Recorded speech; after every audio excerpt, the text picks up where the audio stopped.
mmadụ isii ahụ bụ ndị chọrọ ịgbapụta ndị uwe ojii ka ha banye mfanye aka n'ụkwụ n'ihi nchọnchọ ego a na-akwụ ha nakwa nleghara anya a na-eleghara ezinụlọ ndị uwe ojii egburu ndị ha egbu n'ihi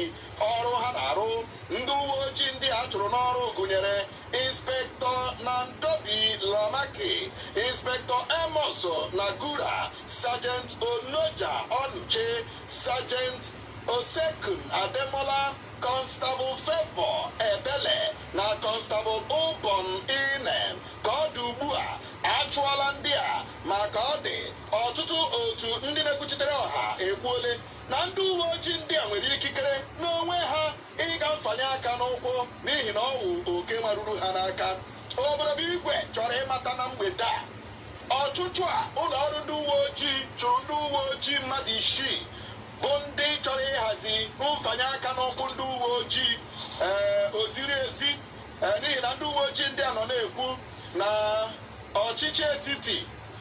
na-ekwu na etinyela ego n'ụgwọ ọnwa a na-akwụ ha mana ihe niile washi ashị na onweghị ihe ọbụla bụ ego etinyere n'ụgwọ ọnwa ha na salari ha ka na-eri ọtụtụ afọ ka ha ka na-erikwe ruo taa. Ọtụtụ ndị uwe ojii bụ ndị nwụrụ anwụ bụ ndị nwụrụ n'ihu ọrụ nkwa a na-ekwe na a ga-enye kọmpaseshọn enweghị ka a na-enye ha. Ọtụtụ ndị n'ime ha ụkwanụ ndị achụpụrụla achụpụ na ogbe ndị uwe ojii bịa na-akpọ polis barak nke na onye uwe ojii nwụ ha na akwara ezinụlọ ya kwara nwaanyị ya kwara ụmụ ya kwafụga ha na polis barak. Ha nọrọzịa n'iro nọrọzịa na-enweghị mmadụ nọrọ n'ahụhụ nọrọ n'ihe mgbu. Onye ndị uwe ojii ndị a jiri sị mba na ha ga-aga mfanye aka n'ụkwụ ka ọchịchị etiti nwee ike lebara ha anya lebara ọnọdụ ha anya. Ugbu a achụọla ha n'ọrụ kwapụkwanụ ha na polis barak ebe ha bi. Anyị chọrọ ịma ma agwa ọchịchị etiti kpara agwa ụlọ ọrụ ndị uwe ojii kpara site n'ịchụ ndị uwe ojii mmadụ isii ndị a bụ ndị chọrọ ịkpọpụta ndị uwe ojii ka a ga mfanye aka n'ụkwụ n'ihi ọdịmma ha o ziri ezi. Edu ndị ọchịchị ala bụ Naịjirịa anyị ka na-ala azụ nsogbu anyị wụ onye zere dị isi kwuo nke wee eziokwu asị weta ya ka e gbuo. Enwere onye chiefman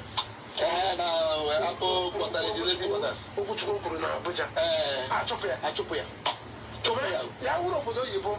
onye ọbụla pụtara na dị exceptional nwe ụdịrị okwu a onye ga-enye aka ahụ mechie iwu kwalite ọnọdụ obodo mana ka ebela ebe ahụ ọ jọrọ njọ ọ jọrọ ọ dị egwu ya mere ịnabataghị agwa dị otu ya. Ọ dị mma biko gbaara anyị ka anyị mara ma ndị uwe ojii ọ wee nweghị ikikere imepe ọnụ chi na ụgwọ akwụga ha ezughị. Ndị uwe ojii ọ wee nwe ha right ọ wee nwe ha fundamental human right mgbe ọbụla anyị na-asị fundamental human right. Ndị polis ọ wee nwe ha fundamental human right ikwu na ụgwọ akwụga ha ezughị ha chiti ikwere ha ego na salari a na-akwụ ha na ọnọdụ ha ji arụ ọrụ adị mma. Ọbụla dị ọtụtụ n'ime ha sef ma ha na-azụcha buutu ndị uwe ojii ha na-eji aka ya na-eji ego ha azụ ya. Efe ndị uwe ojii ha na-eji ego ha azụ ya. Trauza ha na-eji ego ha azụ ya. Moto ndị hụrụ ndị uwe ojii na-eji agbagharị ha na-eji ego ha agbịga fuel. Mana nke eziokwu enwere onye uwe ojii gwara m ọ sị na nso nso a Inspector General nyere iwu na for the first time ekere ya bụ uwe na mgbe mpa m rụrụ polis ọwụ federal gọọmenti na-ebi ihe efe Chineke onye eshikwa eshi yo eshikwa eshi yo eshigbo onye polisi eshigbo inu polisi ka ewe eshigbo level of the DP ole level ndị DP go DP one sergeant DP owo level ka owo constable assistant superintendent no supo yala. Okay, onye mere niile ga-agbazi agwa ka suppose. Shut up. N'ihi na na ihe m ji ekwu ihe ụhụ na amarana m ọnọdụ nna m mgbe ahụ ịghọtala ịhụ mpa m ya pụta otu a gị mara na polisi pụtara ịghọtala mana o nwere ndị uwe ojii ga-ahụ ugbula ka shiu ha atachaala ịghọtala efe ha sef acharịchaala ịghọtala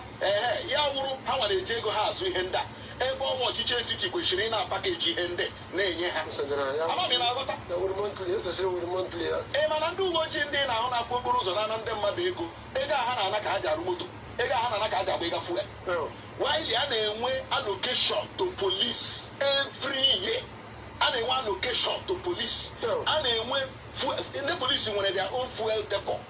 ịghọtago every month ebu fuel buga na headquarters all the state headquarters na Nigeria so that ka ndị polisi jiri fuel ahụ NNPC na-enye ha as allocation na-agba iju na moto